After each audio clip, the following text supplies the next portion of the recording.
संतोष, सूरज ने अगर हमारी बात मान ली होती तो संध्या मेंद्री ने देश के सामने इतना बड़ा सम्मान मिलता। हाँ हाँ बाबा साहब, बिल्कुल सही कह रहे हैं आप। राम जी जाने जेठ जी को क्या हो गया है। अब आप भी देखो, चाहे छवि की समस्या हो, बाबू की दवाई हो, छोटू दुकान, सबका ध्यान है उन्हें। पर जेठानी जी के लिए जैसे चिंता ही को नहीं। अजीब ही हो गए हैं ना, है ना बाबू? पापा साहब, सूरज भी अगर यहाँ होते तो खुद अपनी आंखों से देखते कि संध्या भाभी को कितना बड़ा इनाम मिल रहा है। पता नहीं कहाँ चले गए सूरज भैया।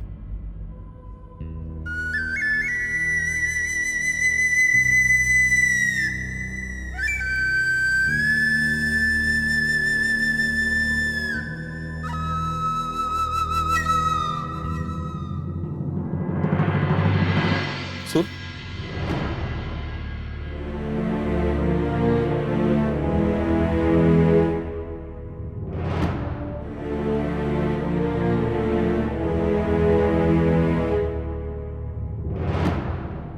सबसे पहले गणतंत्र दिवस की हार्दिक शुभकामनाएं।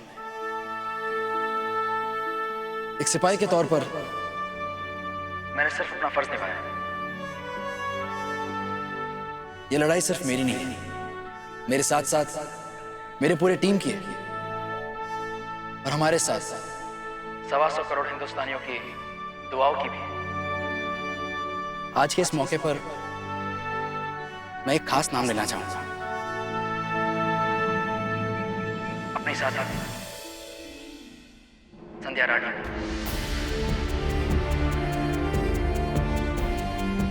जिसके साहस ने ना सिर्फ मेरा हौसला बढ़ाया और मुझे ताकत भी दी। थैंक यू संध्या।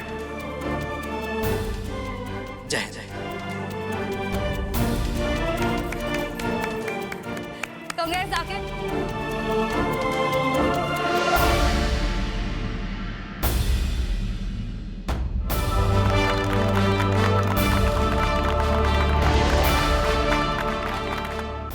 बिरजू, हाँ बाबू साहब। सूरज कटे है। बाबू साहब, पता नहीं सूरज भाई साहब कहाँ गए। वो मैं उनको फोन कर रहा हूँ, फोन भी नहीं लग रहा है।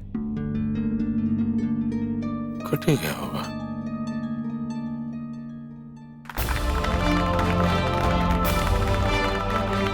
और अब एक और जांबाज सिपाही भारत एयर 2310 के हाईजैक में आतंकवादियों के मंसूबों को करारा जवाब देते हुए तिरंगे की आन बान शान को और बढ़ाया हमारी एक और जांबाज सिपाही राजस्थान पुलिस की आईपीएस ऑफिसर एएसपी संध्या राठी। जेठानी जी का नाम लिया।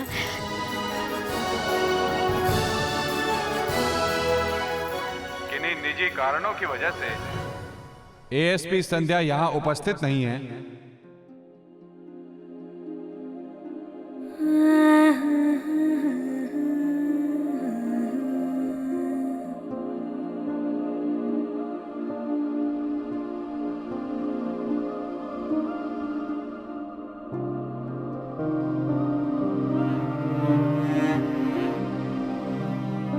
संतोष, दुकान में देखा था बटेना है।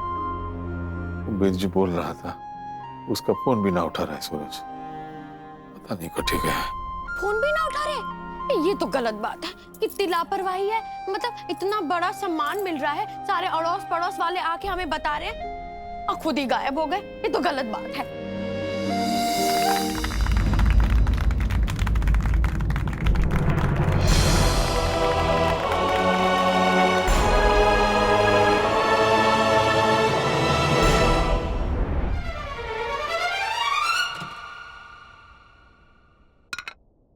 भारत एयर 2310 के हाईजैक के समय पूरा देश आतंकवादियों के दुस्साहस पर हैरान स्तब्ध था।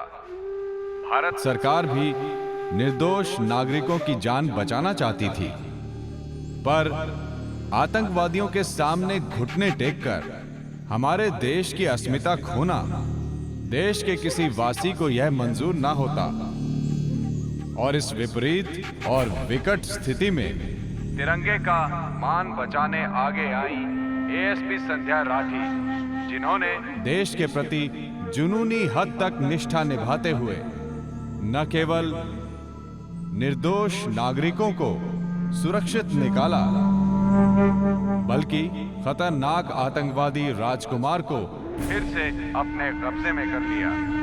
और उन्होंने साबित कर दिया कि हमारे देश के ऑफिसर्स समय आने पर अपनी जान की बाजी भी लगा सकते हैं।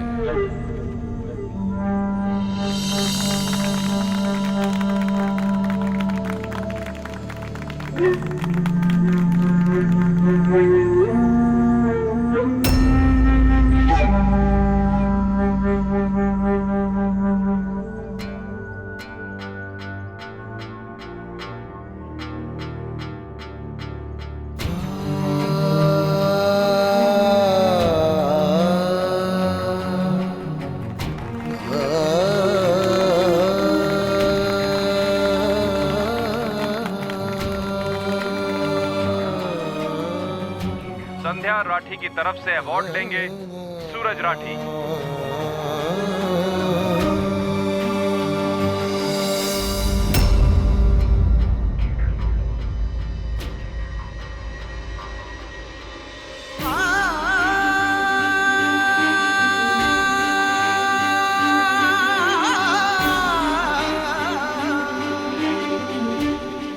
सूरज,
संध्या जी,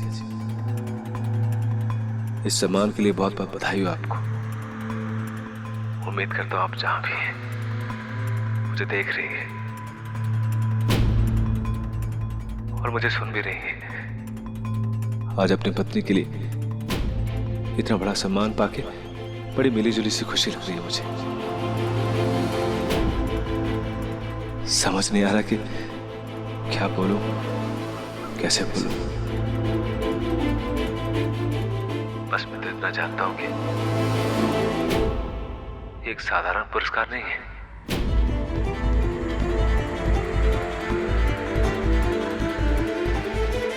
यह अनमोल है, इसका कोई मूल्य नहीं। अपना परिवार, अपने देश के प्रति अपने सम्मान को बचाते हुए अपना सब कुछ एक तरफ रख के अपनी वर्दी की लाज रखते हुए पूरी हिम्मत और बहादुरी से अपनी ड्यूटी निभाई। मैं चाहती तो राजकुमार को छोड़ के सुरक्षित हम सबको वापस लेके आ सकते थे देश। मुझे उनके फैसले पे आज भी गर्व है। मुझे गर्व है उनके फैसले पे, जब उन्होंने ये फैसला लिया कि उन सबको खत्म करके और एक सच्चे सिपाही की तरह अपनी जान पे खेल के अपने देश के मान सम्मान को बचाया।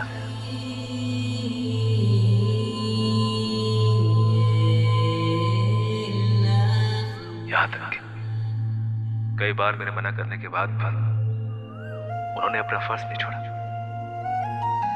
और साथ ही साथ मुझे इस चीज का कोई पछतावा नहीं, क्योंकि मैं जानता हूं उन्होंने ऐसा करके ये जताया कि मुझ में और उनमें कितना फर्क है, मैं कितना स्वार्थी, कितना कमजोर और कितना डरपोक था।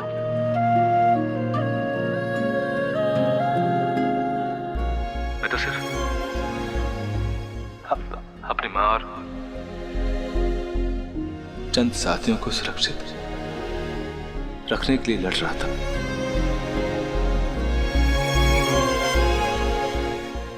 आज मुझे ही नहीं बल्कि पूरे देश को आप पे गर्व है।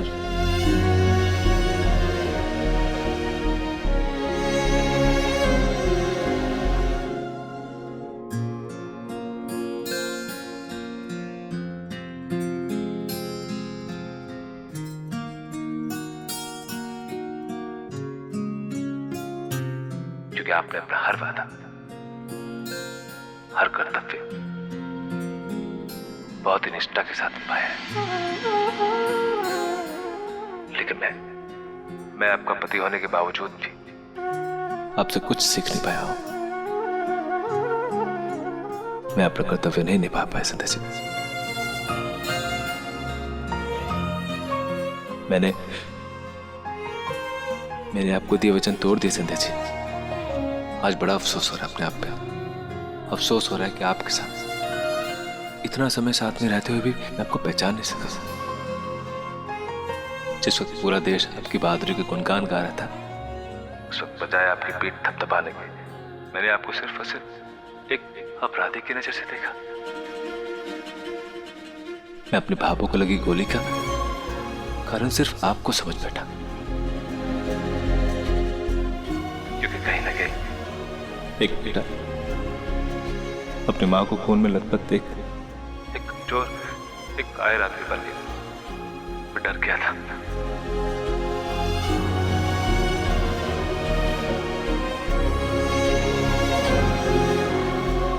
जैसे उसकी सोचने समझने की शक्ति खत्म ही हो गई थी। और आपके कर्तव्य को आपकी गलती का नाम दे दिया मैंने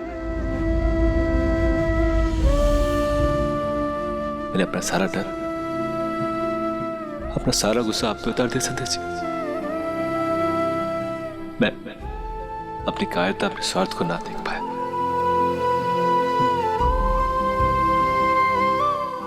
और आज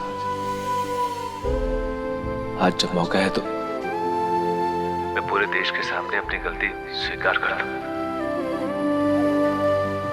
माफी चाहता हूं आपसे।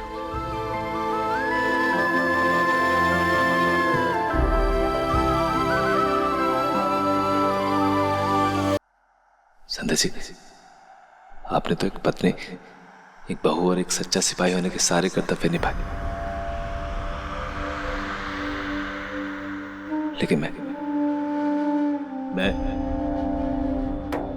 अपने एक पति होने का एक लौता फर्ज न निभा पाया। मैं गलत था संध्या जी, एकदम गलत था। हारी आपने, हारा तो मैं था संध्या जी। और मैंने अपनी इस हार का सारा दर्द आपको दे दिया। और मैं जानता हूं संध्या जी, इस वक्त आप जहां भी हैं, मुझे देख रही हैं, मुझे सुन भी रही हैं।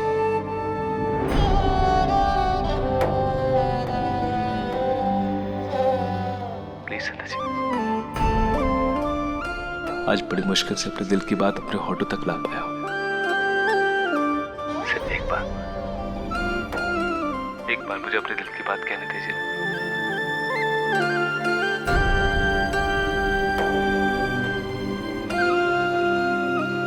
संध्या जी, आपको उस घर से निकालना मेरी जिंदगी की सबसे बड़ी भूल थी। और जिसकी सजा मैं और आज मेरा पूरा परिवार भुगत रहा है। और यकीन मानिए संध्या जी, आपके जाने के बाद से लेके आप तक एक पल भी चैन से नहीं गुजरा उस घर में।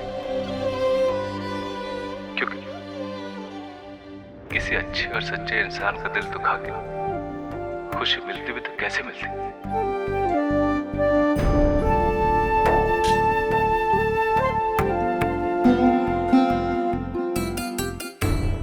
देखा मासा, संतोष काकीसा ने कितनी बड़ी बात छुपा के रखी हमसे।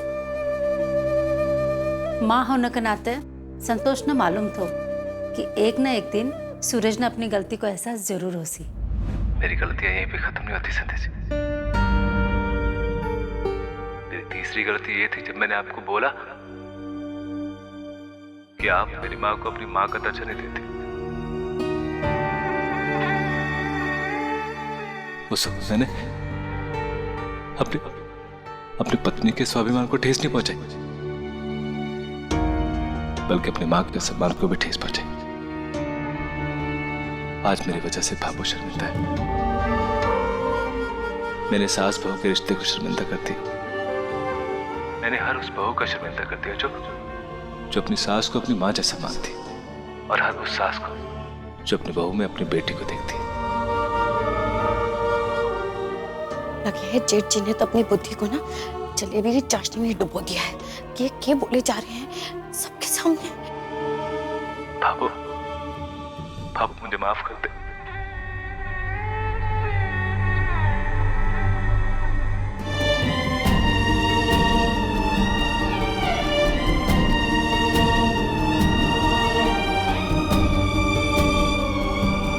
शादी के समय हर लड़की अपना हरा भरा पूरा परिवार छोड़ के एक अनजान परिवार में आती है, जहां भी उसका खून का कोई रिश्ता नहीं होता, लेकिन धीरे धीरे वह नए रिश्ते जोड़ती है, दिल के रिश्ते जो खून के रिश्तों से कहीं ऊपर होते हैं। उस परिवार में अपने लिए एक नई जगह बनाती है, नए माता पिता, भाई बहन, भाभी, पड़ोसी, सबके सब नए रिश्ते। क्योंकि इतना बड़ा त्याग एक औरत के सिवा कोई नहीं कर सकता।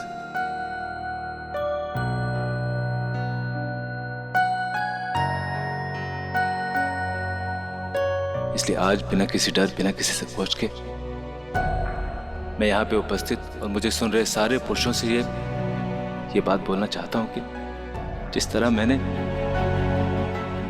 औरत के त्याग, उसके बलिदान का अपमान करके जो गलती की है वो आप मत करना।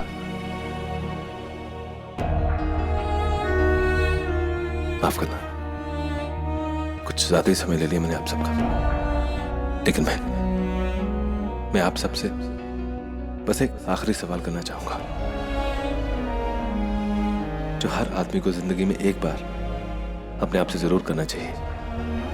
क्योंकि मैंने जो किया उसके बाद ये सवाल मुझे हर वक्त कचोट रहा है। क्यों एक औरत के लिए सारी परीक्षाएं होती हैं?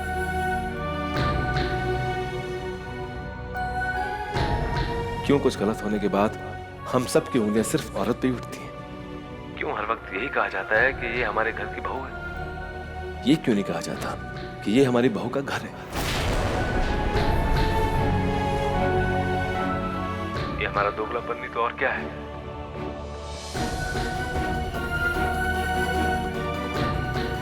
जब एक औरत अपने घर से बाहर जाके काम करना चाहती है तो उसके अपने परिवार, अपने काम के प्रति कुछ जिम्मेदारियां होती हैं। कब समझेंगे हम ये सब? क्यों उसी को हर वक्त अपने प्यार, अपनी निष्ठा और अपने रिश्तों को साबित करना पड़ता है? क्यों हर वक्त हम उसे अपनी तरफ खींच के अपने साथ जड़े रहने को कहते हैं? अरे हटा इसे, कोई फिल्म लगा देखने दो ना। मुझे इसकी बकवास नहीं सुननी, कुछ अच्छा लगा। पापा प्लीज, ये ज्यादा जरूरी है, देखने दीजिए। बजाय इसके कि वो अपने सपनों को और अपनी इच्छाओं को साकार करे और हम उसे वो पंख दें जिससे वो एक ऊंची उड़ान भर सके।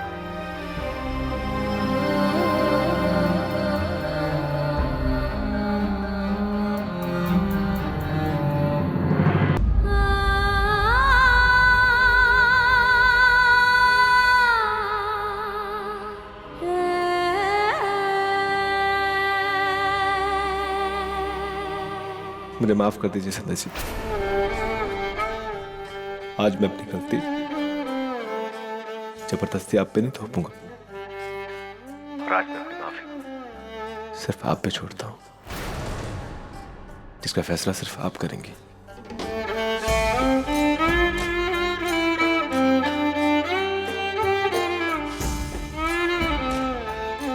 जिसमें आपको पूरा अधिकार है कि आप उसके लिए जब भी मुझे अपना फैसला सुनाएं। और उसके लिए भले ही 9 दिन, 9 महीने, 9 साल या फिर 9 जन्म ही क्यों ना लेने पड़े मुझे, लेकिन आपके फैसले का इंतजार रहेगा।